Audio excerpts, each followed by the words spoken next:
Bonsoir tout le monde et bienvenue à cette émission d'après-course à l'Autodrome Granby. Ce soir avait lieu une autre présentation d'un programme à l'Autodrome présenté par Inotrac. Une des plus belles journées de course qu'on ait eues cette année. Météo parfaite pour présenter des courses. Et Dave, dans la première finale au programme, ce fut une autre belle performance pour Danick Sylvestre qui remporte une deuxième victoire de suite en sport compact. Ça a été une épreuve marquée par deux accidents spectaculaires.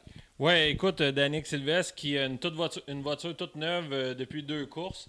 Belle progression, lui qui a connu énormément d'ennuis dans le passé, mais il l'a pas volé celle-là parce qu'il y a eu beaucoup de compétition. En plus, comme tu dis, d'avoir beaucoup de neutralisation. Bruno Lafontaine a fait du très bon travail dans la voiture 19. Et puis, que dire de Luc Biron, reparti de l'arrière pour finir en 3e position. Ça a été vraiment une très belle course. Il y a une belle relève du côté des sports compacts. On le dit un petit peu à chaque émission, mais c'est véritablement vrai. Puis ce soir, on a eu toute une course. Ouais, une excellente finale, de belle bagarre. Il y a eu plusieurs prétendants à la victoire. On s'attendait peut-être au début de l'année à ce que Claude Cournoyer soit très dominant dans le championnat, mais c'est pas ce qui est en train de se passer. Il y a beaucoup plus de compétition qu'on l'anticipait. Et les deux accidents là, qu'on va vous montrer, en fait, il y a eu l'embardé de Jean-Philippe Gay. Celui qu'on va vous montrer encore plus spectaculaire, c'est Patrick Delisle, le 53, qui a fait toute une embardée, lui, à la sortie du tournoi numéro 4. Oui, Patrick Delisle qui est le hard luck, le bad lucké des sports compacts. À chaque année, des gros accidents comme ça. Pour ma part, j'ai vu un petit peu juste la fin. J'ai pas vu le commencement de l'incident. Mais véritablement, la voiture est complètement démolie. La direction, suspension, ça a cogné de partout. Exact, une grosse vrille, celle de Patrick Delisle. Heureusement, autant pour Gay que pour Delisle, ils s'en tirent sans trop de dommages. C'est Danick Sylvestre qui remporte sa deuxième victoire de suite avec les sports compacts. Tu l'as rencontré, on s'en va vous présenter l'entrevue d'après-course. En compagnie du vainqueur de la finale sport compact, deuxième de fil, Danick Sylvestre. Cette voiture-là semblait parfaite, mais tu l'as pas eu facile, il y a eu beaucoup de neutralisation. Oui, la voiture allait très bien, mais la track était rough. Puis la 19, il me suivait vraiment de proche quand il était pas en avant de moi. Mais ça a super bien été. Le char il a toffé encore comme la semaine passée. Puis j'aimerais ça remercier tous mes commanditaires, très important. Trimestri, Garage Dominique Sylvestre, Claude Compagna, Claude Gatien, Pompage Bourbonnais Sylvestre, Papeterie, puis Taxi Van Granby. Félicitations, Danick. Écoute, je t'en souhaite encore plein d'autres parce que je te vois depuis plusieurs années. Tu as eu ton lot de bad luck, mais je pense que c'est derrière toi parce que tu connais toute une saison 2018. Oui, on dirait que mon nouveau char me porte chance. J'ai pas encore eu de gros accidents. J'ai vu 2 rouges, mais je sais pas c'est quoi qui s'est passé. 2 capotages. On va te souhaiter que ça soit très loin de toi. Oui, merci. C'était Danick Sylvestre, le vainqueur de la finale chez les sports compacts. Tout de suite après l'intermission, on présentait une finale de 47 tours chez les modifiés pour la soirée Lucky 7. Une soirée thématique où on a donné une panoplie de cadeaux aujourd'hui et on a décidé de rouler selon des tours impairs. Et après un début de saison, on va se le dire, assez difficile, David Hébert va chercher sa 38e victoire en carrière à l'Autodrome Granby. Une victoire méritée, mais il a eu de la pression, surtout en fin de course, de la part de Steve Bernard. Oui, écoute, on avait un scénario qui se dessinait similaire au deuxième programme où Bernard avait eu l'avantage d'un retardataire qui avait pris David en surprise. Mais David, avec l'expérience qu'il avait, c'était évident qu'il ne se ferait pas prendre une deuxième fois. Il a mentionné qu'il avait fait un changement de voiture. Écoute, je suis content pour lui parce que c'est une toute nouvelle aventure. Les membres d'équipe ont changé, les propriétaires d'équipe pour cette 41e saison de l'équipe. Puis c'est le fun de le revoir en force. Il y avait une bonne position de départ en partant premier. C'est évident qu'il était pour être très dur à déloger. Mais Bernard a mis quand même pas mal de pression. Il en manquait peut-être un petit peu. Il a vraiment tout tenté. Je pense qu'on peut certainement dire que les deux voitures étaient à peu près d'égale force. Et dans le peloton, notons la remontée des deux frères Bernier, François et Steve, qui ont été spectaculaires. Ils avaient d'excellentes voitures en fin de course. Oui, bien, écoute, François, le 49, François Bernier, qui a parti 12e, juste à côté de son frère Steve, qui a parti 11e. Steve a eu un petit peu plus de misère à remonter, mais on voyait que la voiture était de mieux en mieux. Mais il ne faudrait pas oublier Mathieu Desjardins, qui connaît tout un début de saison. Il est d'une constance assez exceptionnelle. Un peu partout où il se promène, comme on n'est pas tout à fait assez rapide et prêt pour gagner cette année, mais on termine toujours très, très proche du podium ou sur le podium. C'est souvent ce qui fait la différence entre un championnat et terminer 4e ou 5e. La régularité dans les performances, et encore aujourd'hui, Desjardins avec un très bon résultat sur la 3e marche du podium. On vous fait entendre mon entrevue en compagnie du gagnant de la soirée en modifié, David Hébert. Tu as connu une semaine plus difficile le week-end dernier, contrairement aux habitudes, mais là, vous avez rebondi en force ce soir. Tu avais une voiture exceptionnelle. Oui, on a ressorti une voiture qu'on avait au début de la saison, puis qu'on n'était pas sûr, puis je pense qu'on n'aurait dû pas la serrer. Super de voiture, dure à piloter, mais très rapide, qui va partout sur la piste. Puis je suis bien content. Les mécaniciens travaillent fort depuis le début de la saison. On a des petites malchances, mais ça va finir en force, je suis pas mal sûr. C'est quelque part, David, il y a eu beaucoup de changements dans votre équipe. Des nouveaux actionnaires qui ont décidé de prendre l'équipe du One en marche. Le pilote voulait peut-être en faire un petit peu trop au départ au cours de la saison, tenter justement de continuer de surfer sur votre vague. Non, c'est des concours de circonstances qui est arrivé, mais je remercie tous les commanditaires payés qui ont fait que tout puisse marcher. Saint-Pierre Lagenais, Fox, ERD, les moteurs, Bignell, SD Performance, là, c'est toute la recette gagnante. David, félicitations. Merci. Comme ce fut le cas la semaine dernière en Sportsman, ce fut encore le spectacle de Martin Pelletier, dominant d'un bout à l'autre de cette finale de 27 tours. Véritablement, l'homme à battre cette saison. Si Danny Gagné, l'année passée, le 90, a connu une saison exceptionnelle, je crois que Martin Pelletier connaît son meilleur début de saison avec des victoires partout où il va. 3e, dont 2e de fil ici.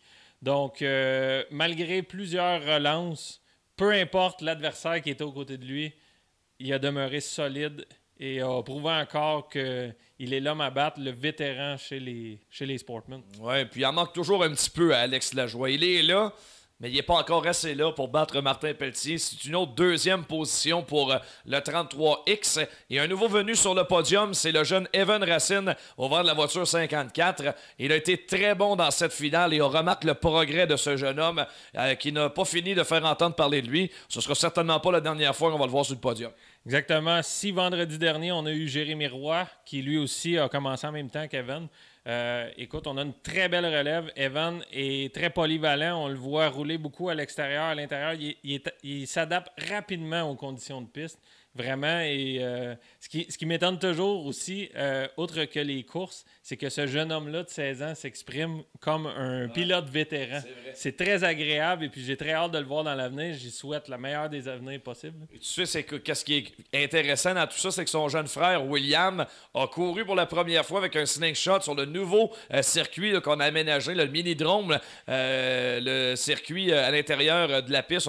On est allé d'une démonstration en slingshot au cours de la soirée et c'est William qui l'a emporté. Alors, la famille Racine, bon, ce sera pas la dernière fois qu'on va les voir. Ces jeunes-là, ils vont grimper tranquillement dans les classes, les meilleures classes au programme. Alors ça, c'est fort intéressant pour l'avenir. Alors, on s'en va entendre le gagnant de la finale de Sportsman, Martin Pelletier.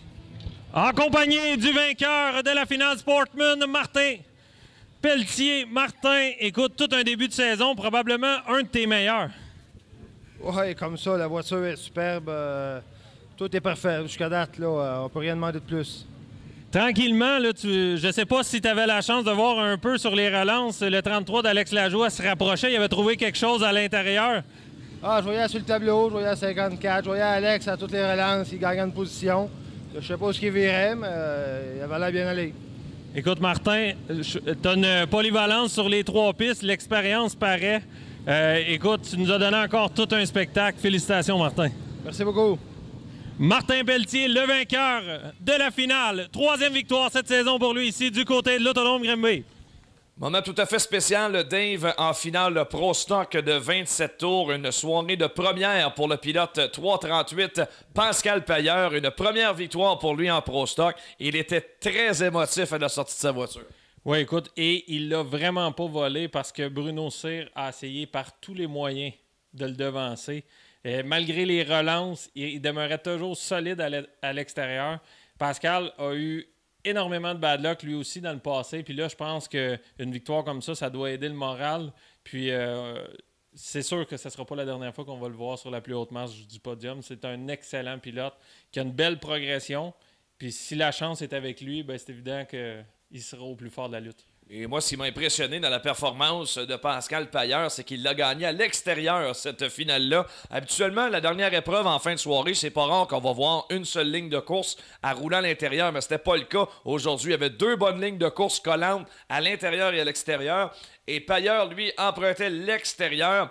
Cyr l'a passé à quelques reprises, mais constamment au large. C'est là que Pailleur réussissait à aller chercher un petit peu plus de motricité et de vitesse. Exactement. Ça a été très impressionnant de le voir aller comme ça. Mais il est venu tout près il y a 2 semaines aussi d'aller chercher la victoire. Puis, écoute, là, ses efforts sont récompensés. Il a été coaché pendant plusieurs années, plusieurs courses par Jocelyn Roy. Et Jocelyn Roy est un pilote qui est très, très méticuleux. On l'a vu la semaine dernière, qui a été chercher une 2e position. Donc, il était à la bonne école. Oui, ça, il n'y a pas de doute. D'ailleurs, Bruno Cyr ne s'est pas gêné pour féliciter Pascal Pailleur après la course. S'est fait battre à la régulière, mais une très belle course. Ces deux-là ne se sont jamais touchés. Une course très clean entre les 2 pilotes Pro Stock. Un accident a marqué l'épreuve. L'embardé de Roland Hébert qui s'est retrouvé, le vétéran, les 4 fers en l'air à la sortie du virage numéro 2. 4 drapeaux rouges au cours du programme. La bonne nouvelle, c'est que tout le monde s'en tire indemne. C'est la beauté de la chose. C'est seulement que la mécanique, tant que la santé suit et que personne ne se blesse, le reste n'est que broutille finalement. C'est pas grave. Tout le monde s'en est bien sorti. Alors ça, c'est la bonne nouvelle. Alors on s'en va entendre le gardien une première fois dans le cercle des vainqueurs pour Pascal Pailleur. Pascal, ça fait 11 ans que je fais de l'annonce de course. Et à chaque fois, je trouve tout le temps ça spécial de parler une première fois à un gagnant. Une première victoire, qu'est-ce que ça te fait? Si vous avez le prix qu'elle me coûte, sa victoire-là, je suis comme ça en rêve, là, j'en reviens pas. Avec les Kings qu'il y a ici, là, une course avec Bruno de même, là, je vous dis, là, ça prend du nerf avec des gros gars comme ça. Puis, je vais l'apprécier jusqu'à la semaine prochaine. J'ai vraiment hâte à vendredi prochain. Justement, vous êtes pratiquement voisins dans la ligne des prix, vous deux. Puis, et tu l'as pas volé parce qu'il a tout essayé pour te passer. Non. Depuis le début de l'année, je sais que j'ai un super char. C'est bad luck par-dessus bad luck. On dirait que le karma était pour moi, mais à soir, j'ai viré le karma de bord. Pas à peu près, mais l'extérieur était bon. C'était beau de le voir aller au large. Ça semblait vraiment confortable à l'idée d'aller pratiquement licher le mur à l'extérieur. Ouais, ben, c'est un peu ma technique. Je me sens mieux là qu'en bas.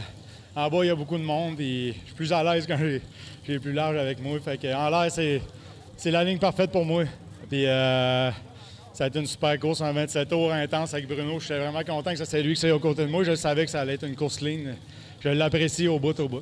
Pascal, félicitations. Ça vaut ce moment-là. On se revoit très bientôt dans le cercle du vainqueur. J'aimerais juste ça remercier pour la première fois là, tous mes commanditaires.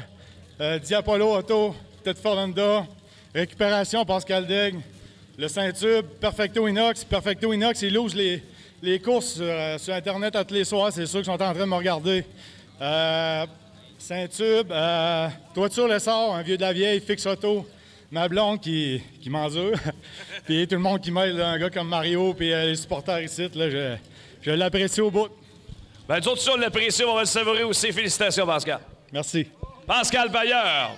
Dave, pour conclure cette émission d'après-course, la semaine prochaine, 22 juin, prochain programme ici à l'Autodrome Grand Bay. Ce sera l'intronisation de Burt Baudouin. J'aimerais que tu nous en parles un peu plus de Burt Baudouin. On a dû malheureusement remettre notre cérémonie d'intronisation l'an dernier en raison de la météo, mais tout indique qu'on sera en mesure de le présenter la semaine prochaine. Alors ça, c'est une bonne nouvelle. Ça fait longtemps que la famille attend de rendre hommage à Burt Baudouin, un pilote qui est décédé il y a plusieurs années, mais qu'on veut s'assurer de ne pas oublier. Oui, écoute, Burt Baudouin, qui est probablement méconnu, peut-être que 5% des spectateurs connaissent ce nom. C'est un pilote qui a couru dans les années 50, 60, jusqu'à la mi-70. A popularisé lui aussi le célèbre 397 et 396 que Bob Gassian a conduit après. Connu énormément de succès du côté de l'Autodrome Drummond avec 6 championnats. Il est ex-aequo avec Steve Poirier d'ailleurs. Beaucoup de victoires. Tout un pilote de caractère, un pilote qui avait pas froid aux yeux. De toute façon, pour courser dans les années 50, avec la protection que ces coureurs-là avaient et les autos qui n'étaient pas réellement faites pour courser, ça prenait tout un homme pour conduire ça. Et Burt Baudouin a énormément de victoires. On parle de 54 à Drummondville, peut-être aux alentours de 75 ou 80 au total dans sa carrière, avec de nombreux championnats, même ici du temps du Rebel Speedway, l'ancêtre de l'Autodrome Granby. On a très hâte justement de l'introniser et d'afficher une nouvelle pancarte, une toile justement sur notre grande murale à l'entrée de l'Autodrome Granby. Alors ce sera vendredi prochain la cérémonie d'intronisation de Burt Baudouin et en grande finale, une finale de 50 tours du côté des modifiés. C'est Dominique Beauchesne qui prendra place au micro la semaine prochaine en compagnie de Dave. Pour ce qui est de la cérémonie d'intronisation de Burt Baudouin, on a passé à une voix qui a marqué pendant plusieurs années l'Autodrome Granby. Il a été l'animateur des courses pendant longtemps. J'ai eu la chance de partager le micro avec lui.